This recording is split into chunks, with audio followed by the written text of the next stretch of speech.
जब से नरेंद्र मोदी प्रधानमंत्री बने हैं, तब से मैंने ऐसे रैलियों से उनके द्वारा प्रत्यक्ष रूप से हिंदू मुसलमान करते हुए नहीं सुना।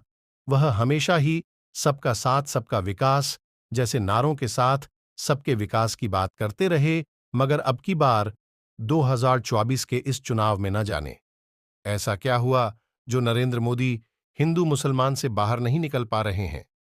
कुछ लोग तो इसे मोदी का कुर्सी खो देने का डर बता रहे हैं, क्योंकि वह अब यह जान चुके हैं कि उनकी कुर्सी के लिए खतरा आ गया है। अब की बार 400 पार का नारा तो दे दिया, मगर सरकार भी बनते नहीं दिख रही है। हार का डर और घपले घोटाले खुलने के डर से मोदी इतना बौखला गए हैं कि अब करो या मरो की स्थिति आ गई है। मोदी जानते हैं कि अगर चुनाव हारे तो निश्चित रूप से पूरी जिंदगी जेल में कटेगी और भाजपा वापस कभी सत्ता में नहीं आ पाएगी। आरएसएस ने भी बैंड बाजा रखी है। जनता ने नफरत फैलाने वालों को सत्ता से बाहर करने का पूरा मन बना रखा है।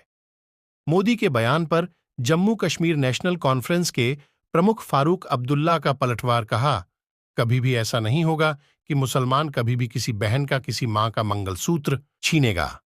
मैं भी मुसलमान हूं, पर मेरे धर्म ने मुझे दूसरे से नफरत करना नहीं सिखाया। सूरत में भाजपा ने शातिरपन कर अपना उम्मीदवार बिना चुनाव जिता लिया। सूरत की जनता को वोटिंग भी नहीं डालने दी गई, उन्हें बूथ तक भी नहीं जाने दिया गया। उनके बिना चुने ही उनके ऊपर अगले 5 साल के लिए एक ऐसा सांसद बिठा दिया जिसके लिए उन्होंने वोट भी नहीं की। क्या जनता की हैसियत नहीं बची?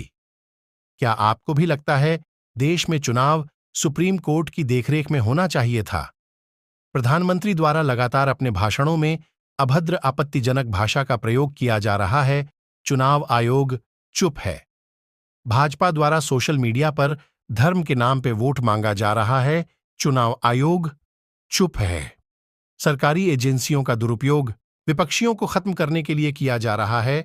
चुनाव आयोग चुप है। भाजपा सांसदों प्रत्याशियों द्वारा संविधान बदलने की बातें की जा रही हैं। चुनाव आयोग चुप है। भाजपा द्वारा चुनावों में काले धन का खुलेआम इस्तेमाल किया जा रहा है। चुनाव आयोग चुप है। भाजपा प्रत्याशियों द्वारा खुलेआम धर्म के नाम पर वोट मांगा जा रहा है। चुनाव आयोग चुप है। भाजपा प्रत्याशियों द्वारा खुलेआम धर्म के नाम पर वोट मांगा जा रहा है। चुनाव आयोग चुप है। भाजपा द्वारा कांग्रेस प्रत्याशी के प्रस्तावकों का अपहरण कर निर्विरोध चुनाव जीता जा रहा है। चुनाव आयोग चुप है। 19 लाख ईवीएम मशीनें गायब हैं। चुनाव आयोग चुप है। ईवीएम में लगातार गड़बड़ियों की शिकायतें आ रही हैं। चुनाव आयोग चुप है। मीडिया का इस्तेमाल भाजपा प्रवक्ता के रूप में किया जा रहा है। चुनाव आयोग चुप है। अगर इनको चुनाव ईमानदारी से करवाना होता तो चुनाव आयोग की नियुक्ति की प्रक्रिया से सीजेआई को बाहर नहीं करते। आज पूरे देश को चुनाव आयोग की ईमानदारी पर संदेह हो रहा है।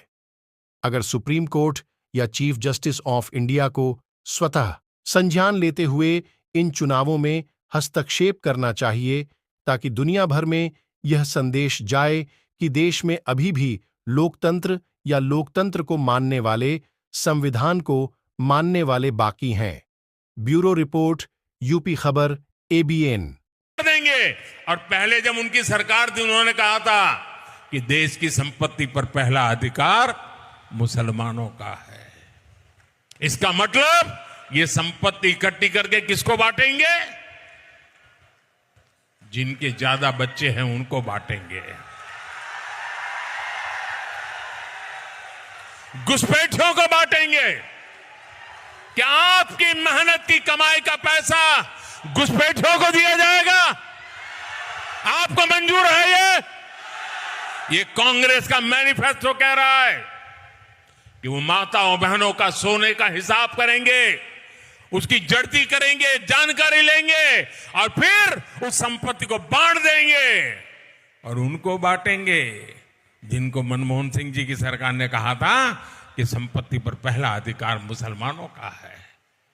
भाइयों बहनों, ये अर्बन नक्सल की सोच, मेरी माताओं बहनों, ये आपका मंगलसूत्र भी बचने नहीं देंगे।